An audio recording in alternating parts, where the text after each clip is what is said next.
Hey everybody, welcome to another episode of Fishing with Rod. These filming trips take me to some pretty amazing places in this province, so I'm very fortunate when it comes to that. For this particular trip, we're staying at Douglas Lake Ranch's Stoney Lake Lodge. I've only been here for 5 minutes, and I can tell you that I'm already very impressed by this place. Just look at the lodge and the lake and the surroundings. It's so spectacular. And the weather too. It's sunny, it's about 15 degrees, and we're in mid-October. You can't get any luckier than that. For this particular trip, I'm going to be staying behind the camera. All of you know that I do quite a bit of fly fishing, but I'm not great at it. So I thought for once, we're going to put someone who's really experienced when it comes to fly fishing, or especially lake fly fishing, in front of the camera. And he's going to show us how it's done. And we're going to be targeting rainbow trout in late fall at Stoney Lake. I've seen some really big fish in this lake from the photos that I've seen, so I'm very excited about tomorrow. But for now, it's dinner time.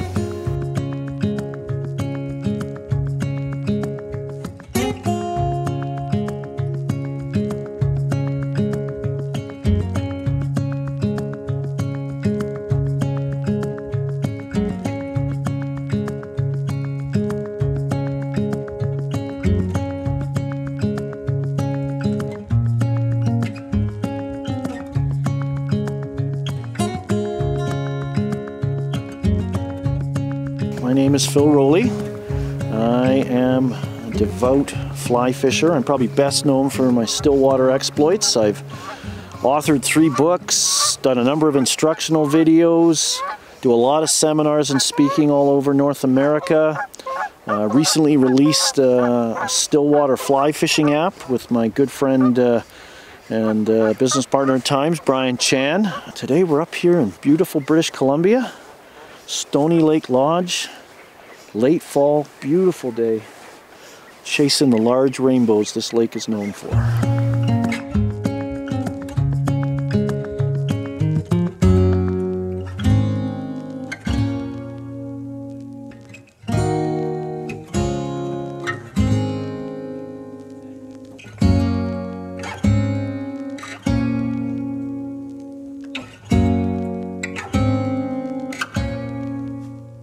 There we go, fish on. Gave it a little strip. Decent. It's bending the rod. It's on the micro leech. Of course, I pushed the peg in a bit hard. Oh, that's a good fish. So I'm going to be responsible here while he's sort of figuring out what's going on. I'm going to get the line on the reel, because if he bolts suddenly, I'm quite likely to stand on this thing. He's not quite. He's going to wake. There he goes. I always expect one surging run right at the boat as they envision that their life is coming to an end. Now he's up. A little side pressure to get the butt section of the rod into the fight. He goes left, I go right.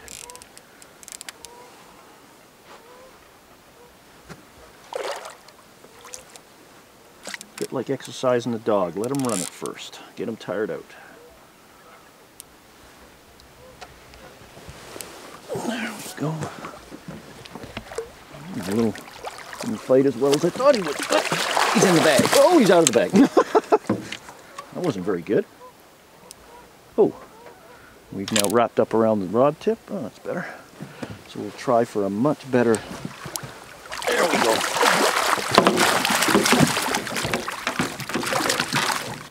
Nice fall fish. Fat and healthy. Do a little throat pump sample.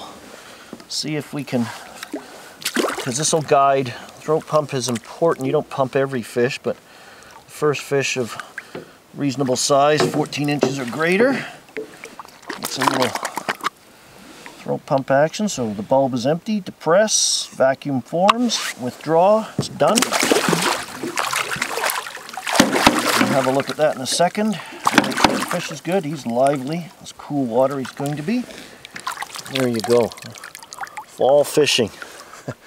Stoney Lake Ranch. Just beautiful fish. Oh, what do we got? A little bit of zooplankton. That's the little specks. And some small shrimp. Hyalella, those family are called. And oh, a few Chiabris larvae, we don't want to see those. But nothing in there is terribly alive. So, what a throat pump will tell you is obviously what they're feeding on, where they're feeding, because once you sort of interpret the different food sources and where they live, right, there's a few live things. We got a couple of live shrimp, so that's near the bottom. But a lot of dead stuff, so not active feeding. So we may at some point today switch up to some attractor patterns. If this was full of live shrimp wriggling all over the place, or small microleeches, that's when we'd match the hatch. So the throat pump, great tool if you're stillwater fly fishing. So we're sitting here at the fall. Trout are going to be near the shallows. That's where the food is. We are sitting right on the edge of a weed bed. We've got a few stragglers of weed behind us and a dense forest of weeds behind us here. So if we catch a fish, we have to keep them out of here. But what this creates is like a wall of weeds. We're sitting in about 10, 11 feet, and this slopes off into over 20 feet. And these fish are cruising right along the face of this weeds, making little forays in, picking things up, or anything that's sort of out over the edge. So that's what we're fishing here, right on the edge of the forest. And just casting out, working different angles, sort of fanning the cast all around the boat. You don't want to always cast in the same lane. You want to spread your fly out, different angles, fish cruising differently. They'll cruise parallel to this. So we want to try as if we can, almost not quite parallel, but on an acute angle to the boat. See if we can induce one and let it sink and give it the odd strip every once in a while. If you get bored fishing indicators, don't start looking around, move the fly, because trout have periscope vision. As soon as you look away, you can rest assured your indicator is going to get pulled under. Today, because we're fishing leeches which move, I might 5-10 minutes. It's going to take probably 20-30 seconds just for all that to sink and get down. So you gotta, don't be in a mood to move it right away, but you know, a pattern will emerge. Sometimes they'll only take the fly when it's sitting still. That's typically when it's really cold out. Their metabolism, they're cold-blooded. So early spring, late fall, just before freeze up, weather change. You know, the trout in lakes are pretty affected by weather, so they won't, you've probably heard the term, their strike zone shrinks. I think it's more their willingness to move to get something. They become less motivated to feed, so you just got to let things hang and suspend and find it. But every once in a while, I'll give the fly a little strip, because that'll raise the fly up, and then it'll flutter back down, and it's that movement that attracts them. They got big eyes, they're sight feeders primarily. So they'll see that movement, come over and investigate it, hopefully accept it. And then if you want to cover water, just do a little slow hand twist or pinch, where you just bring the fly back slowly and just cover, bring that fly back towards you and just move that fly through an area of the water and hopefully intercept with a fish. And a lot of times I'm doing a retrieve where I let it sit, I get a little bored, I'll give it a strip, I'll let it sit, get a little bored, hand twist, etc., etc. You're doing a whole pile of until you find a pattern that they seem to like. Just pulled under. Indicator has released, I believe. Just trying to keep them out of the weeds. Again, that looks like a good fish.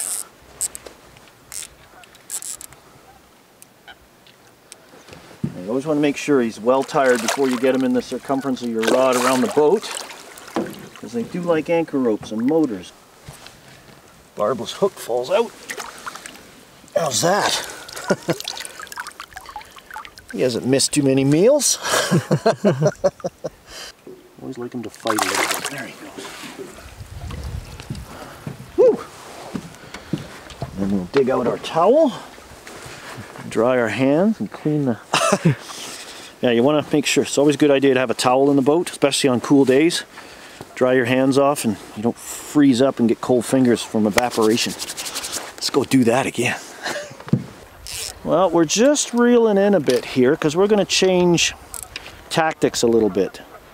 The fish we throat pumped had some food items in, but most of them were dead.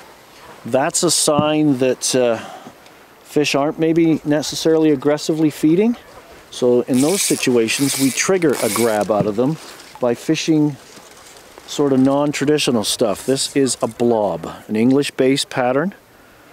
Definitely nothing in the lake looks like that. I often joke that fish see that and think nothing should live in the lake that looks like that, and they try to kill it. So we're going to strip this fly. You know, fish don't always take our flies because they're feeding. It could have been out of a territorial response, curiosity, aggression. So this is a fast sinking line, type 5, sinks at 5 inches per second. So it's going to take about 2 seconds to go a foot. So I'm going to start with about a 15-second count. I'm just going to cast as far as I comfortably can. Let that sink for about 15 seconds. And the reason we're using the fast sinking line is twofold. First of all, we're fishing into deep water, so it's a line that's going to allow us to get down there quickly. And second, we tend to strip these flies aggressively, 4 to 6 inch pulls with pauses. So we can use a faster sinking line because it'll get down quickly, and because we're using an aggressive retrieve, the sink rate of our line isn't going to overpower our retrieve. You know, if I was using this line with a pattern that I fished at a more natural, slow pedestrian pace, it's just going to lie on the bottom and pull my fly down, and I'm going to be all tangled up. So we're just going to put that rod tip in the water and just strip it back. Takes are going to be, it's just going to lock up or they're going to plow it. We are aggravating them. They're predators, and we're going to make them eat. So I come up here, frankly, as much as I can to experience the fishing. We filmed app content here and videos here, but we also do a lot of stillwater schools here, both spring and fall, on different techniques, advanced techniques, chironomid techniques. This lodge and lake is the perfect teaching environment because you've got cooperative fish, large fish, and the differing food sources and the techniques you can do here. You have the ability to learn a lot of different things. It's a very varied fishery that you can use, we can use as a great classroom out there. A little bit of classroom in the lodge and get out on the water where the real learning takes place. Oh, we have a fish. We have a fish. That's why we're coming to Stoney. We have a fish. So we've got the type 5 on. Oh, now it's running. Not happy. Oh, we're close to the backing. A little side pressure, so we're fishing the type 5. We have a short 5-foot leader, 2 sections of tippet. I got about a 3-foot section of 2X fluorocarbon, surgeon's knot, to a shorter 3X section of fluorocarbon. Oh no, it's not a big fish. This is one of the silvery, natural grown-on fish here. So a lot more energy in these guys. There's 2 sort of strains here. I'm trying to keep him out of the weeds because we are right on the edge of this little weed forest where all the food lives. This is the Costco, the supermarket where trout come to eat. But this one's quite silvery, full of energy, and he's eating the blob in a tractor pattern. We are triggering an aggressive take out of this fish. Quite a bit of difference in his attitude compared to some of the others.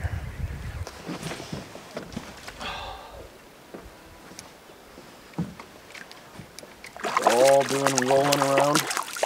So I was just stripping that. I'd let it sink about 20 seconds or so because we're fishing out into some deep water. Or if you go a little bit. Yoo-hoo! Fly going again.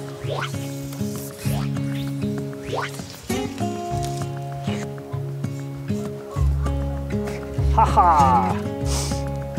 On the blob. Ooh, big fish. Here he's got the blob in his mouth, right in the side.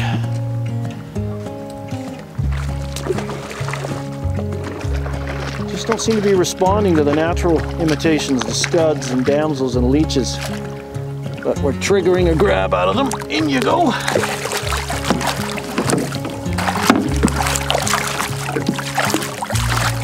Good size. Whoa! Okay, that wasn't on the agenda, but that happens. Yeah.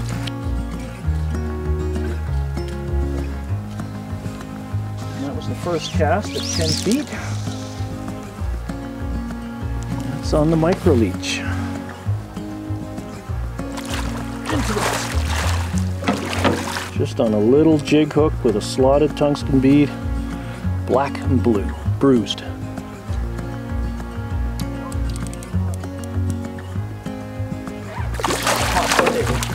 Off you go.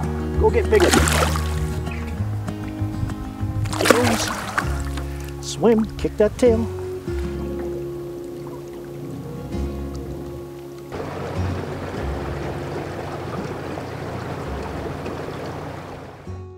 Well, that wraps up our trip at Stoney Lake Lodge at Douglas Lake Ranch, and it has been a really enjoyable day.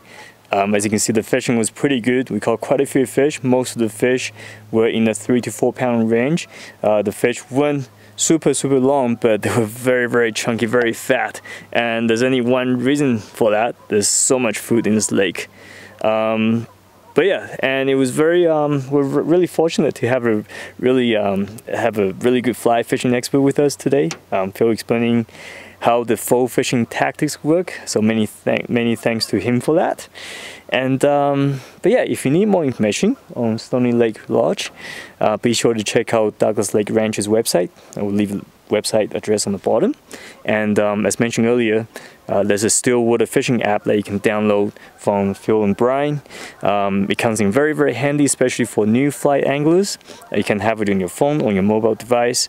So if you need fishing tips, fly fishing tips on lakes, or need fly pattern ideas, you can just go on that app and check it out. It's a free app, and there's also a subscription service that you can download as well, and you can get more information. So it comes in pretty handy, like I mentioned earlier. It's been a beautiful day. It's about 6 o'clock in the afternoon. It's mid-October evening, but it actually feels like mid-August. Kid you not, it was very warm today. We're up almost 20 degrees. So yeah, super happy about it, and I really hope you enjoy the show. And until next time, good luck fishing.